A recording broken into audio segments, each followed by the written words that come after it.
What's up, everyone? It's your boy Norn Radd89 here, bringing you another video today. And as you can see, got a little new background today. We are chilling in my room. Everybody's cooking, everybody's doing stuff in the kitchen area and everything. So today we're gonna talk about and review Men. I recently bought this film and checked it out, and this is directed and written by Alex Garland. He did Ex Machina and Annihilation, I believe.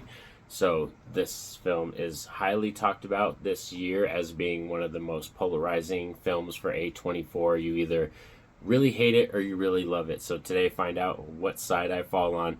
Let's get into this video. And of course, we're going to be doing positives, the negatives, my rating, and then I'm going to send you home. Roll it.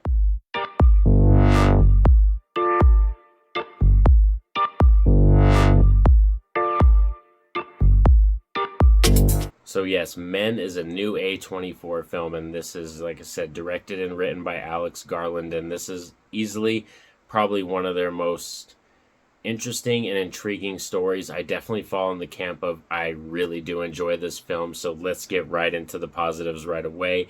And my main positive, my favorite thing about this film is it's fucking gorgeous. Like, easily, if I was to grade a film just based on visuals and how it looked and the colors and the cinematography, this is the best of the year for real that I've seen so far. Men is the best looking film I have seen, and I can't believe it. This isn't even a 4K, so it's just that gorgeous looking. The colors, the cinematography, everything is so vibrant. Like, all the scenes are beautiful. Like I said, even if I didn't enjoy the story of this movie, it was going to be one of the most beautiful films that I've ever seen that was not good. Like I said, but I did enjoy the story.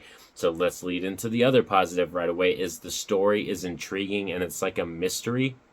It plays out that way as you're slowly finding out things about our main character as she goes to a secluded home in kind of a rural area of town, and to grieve for the loss of her previous lover. So she's grieving, and she goes to this town and stays in this house that she's kind of just staying at for a while, vacationing, like I said, to grieve. And her arrival there really does awaken something wild in the woods, so in the nature. So yes, it's definitely a film that I feel like if you talk too much about it, you're gonna let out some things. But the story, like I said, is a great mystery, and there's enough horror elements in this film as well that play into it. And that's what I loved, is it wasn't too slow paced. It's very, I don't know how to explain it. It's slow paced, but enough happens. It's not just lingering, shots of, nothing. It's not nothing like that. It doesn't feel like it meanders that much either. It's only an hour and 40 minutes. So it, like I said, it doesn't really it doesn't feel self-indulgent or meandering at all. It actually has creative stuff going on in this film.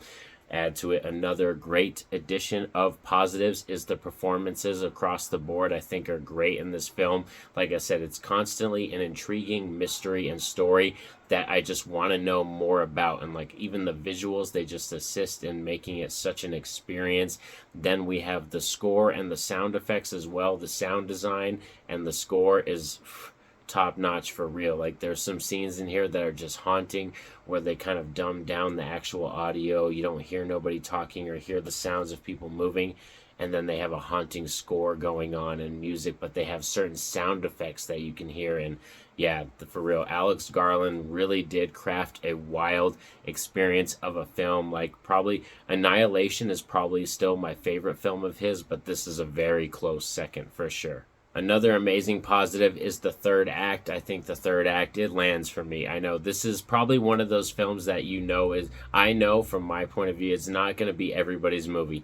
This isn't going to be a movie that is for everyone. You definitely have to be into movies that you have to figure out, or films that you have to think about days after. And I saw this movie 3 days ago, and I'm still thinking about it, of ideas and themes and stuff that I took from this movie. So that's what I mean. If you're not into films that really make you deep dive and think about them, you're not going to be into this movie. But that's a positive for me in my book, because this is right up my alley in terms of my weird factor. Like I said, I like to think about sometimes certain movies, and this is the perfect movie that brings up certain questions and you just ask about them. But I think I have a pretty good grasp about what this movie, the third act, what we finally nailed down. I have a really good idea and grasp of what this film is. So as you can see, I have glowing recommendations for this film, for real. Like, I loved just about everything in this film. Even if I was to say anything that's a weak point, let's get into mixed and negatives right now. If I was to say there's any weak point, it is the script. The dialogue isn't the best. There's not a lot of dialogue, but the dialogue in here doesn't really offer anything. But that's not what this film's trying to do. You have to understand that kind of going into this movie. It's a much more visual storytelling type film. You get more out of the pictures and the visuals and what's happening than you do out of the dialogue. So if I was to say one kind of mediocre weak point is the dialogue in this film, and like I said, it's not an easily digestible film. Like I said, this is a film that you have to think about, that's going to take either multiple watches or multiple days of, like I said, really sinking in yourself and, trying to put together what you saw on screen. So yeah, if you're not into that, then this is definitely not going to be your movie. But for me, in terms of my weirdness, my feeling on films, and me being a wild ass cinephile, this is right on my alley in terms of weirdness. And like the story I love, like I said, performances, cinematography, like all that stuff, like top notch. Number one thing, best thing about this movie is the way it looks. It's freaking gorgeous. Like I said, easily the most beautiful film that I've seen all year, for real. So yeah, and I love body horror stuff too. So, but there's a lot of grotesque body horror, and that's what I wanted. Is I wanted enough horror in this, and this is right now competing for being top dog in terms of A24 films, I think, for real. Like, I loved X, I like Hereditary, I like Under the Skin. Pig is another great one with Nicolas Cage, but Men is right up there with those films competing for the top dog, because this is totally badass. So if you are a hardcore cinephile or really into horror or into creative art housey type films, I highly recommend checking this film out.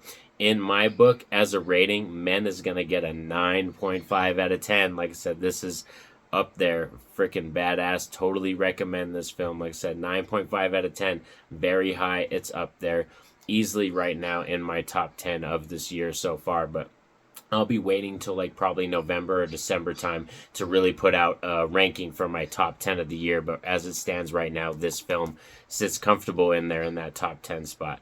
And thanks for sticking around with me all for another video, another review. And of course, if you've seen Men, let me know in the comment section what you think of this film. I would love to hear from all of you. And don't forget to like and subscribe so you get more videos like this. And have a safe and happy day.